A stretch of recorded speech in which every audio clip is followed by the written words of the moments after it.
All right, welcome back to the Double D Ranch. And as you can hear, it is raining really good outside. Something we never heard in California. And when we did, it didn't last very long. This is our new favorite toy right here. It's our Polaris Ranger XP. It has a dual overhead cam, blah, blah, blah. It's 900 high output. So it's a 900cc engine. Back up a little bit. Now it's not gonna let me. I'll try to do it the best I can, but this thing came with everything here. It came with the soft side doors. It seats 3 in each row. That's what we were really wanting. It was something that we could, put 6 people in. Based on our size family, it's like 4 or 5 of us, as long as Hans is willing to squish between two of us, our bigger folks. But yeah, it's got a full back seat, and on the back, it's got a flip up. So it's a dump truck. You can drive with stuff on the back there. Put your stuff in here right now. There's buckets in here because Celeste has been going out front and watering those new 40 bushes that I put up. Oh, sorry, she put up. I dug holes. And going out there with buckets and watering them. But I think the rain, that God's taking care of us right now. This thing's pretty crazy. I mean, this was all done by the guy before me. These things, they're kind of weird, but they light up. I guess he said so people can see you down the trail. You got the back lights there. Along the front, you got a massive light bar. And on the back, I put a hitch on there because I have yet another toy. It is a log splitter, 25-ton log splitter. We have got so much wood laying around this house that we have nothing to do with it. But I think everybody, I know Nick's driven this, and all the boys have driven it.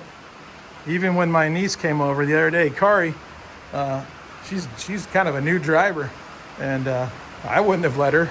My wife let her drive. It's like, all right, well, lucky you got to drive it. And she went all the way in the backwoods and drove down that path we made.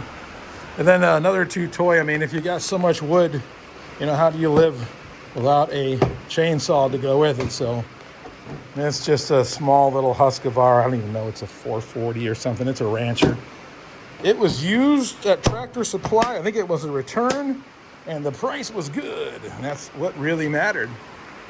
Yeah, we're inside the barn. I just made brighter lights in here. The lights in here were horrid, and I don't understand why they made, like a row of lights down the center, and then over on that side, but then nothing over here. So as you can see, I've been up there. I've got the things in. I've got the wire. I just need to run wire from one to the other. And we'll have 2 more lights. I think these are 100 watters that are up here. That's pretty good. It's bright enough. One thing I don't like in here is this god-awful light that's up here. And I was thinking, how am I ever going to get up there to change that bulb? And I was reminded we got one of those pull things that you can go up there and twist it off by there. It's like, yeah, I remember that. I did buy one of those once. Look at that rain coming down. Woo! Hans's RV ambulance. So up in the hayloft, I had not been up there previously, but there are 14 bales of hay up there that they left us.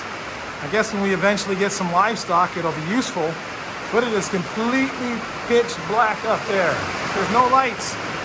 And the only way to get up there is my big giant ladder. I'm gonna talk louder because, man, that stuff's getting loud. But I think what they intended to do, because one of the light switch over there, that doesn't do anything, and I'm guessing it probably goes to this cord over here, which is live. As I tested it, it's live. So that's kind of scary. But I'm gonna run that up into the hayloft and put 3 or 4 bulbs up there to help out. Wow, there's some insane weather going on right now. So maybe I'll cut it short and be done. I just wanted to show you guys the barn that we're working on, getting there. It's got some things got to get done to it. It's an Amish built barn. They did a pretty darn good job. And there are a couple areas I noticed that start leaking. You can already see them right in there where they're leaking. So I'll have to get up there and do some sealing of where the 2 roofs leak and whatever the heck it's leaking up there. But it's a metal roof and slippery, so I'm really not looking forward to doing it.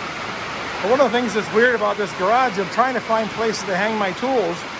But as you can see, everything's built like an A structure. Everything is an A structure. So all you get is that little tiny space to nail stuff to or screw stuff to, but you can't get your tools in there because it's right in there. So I've got to run around. I mean, they've got some wood. They've left us a bunch of wood here and some plywood. I'm probably just going to like run a 2x4 across that from beam to beam. And then I can put my tool collectors on here. Oh, here comes Celeste. It looks like she just took a bath. How are you doing, dear? We got to finish that tomorrow. We got to put a wing cover. Okay. So she's just gotten done working on that chicken coop. And got it all wired up. No? Too much rain? It's torrential right now. It is. I know. I had to like hold this thing so people could hear me. All right. So I was just lamenting about tools, trying to hang stuff up, trying to make things better. It's just, little by little things are happening. Yes. Oh, you want me to do this right now? Okay. That's the look I got that said, now stop talking. Bye.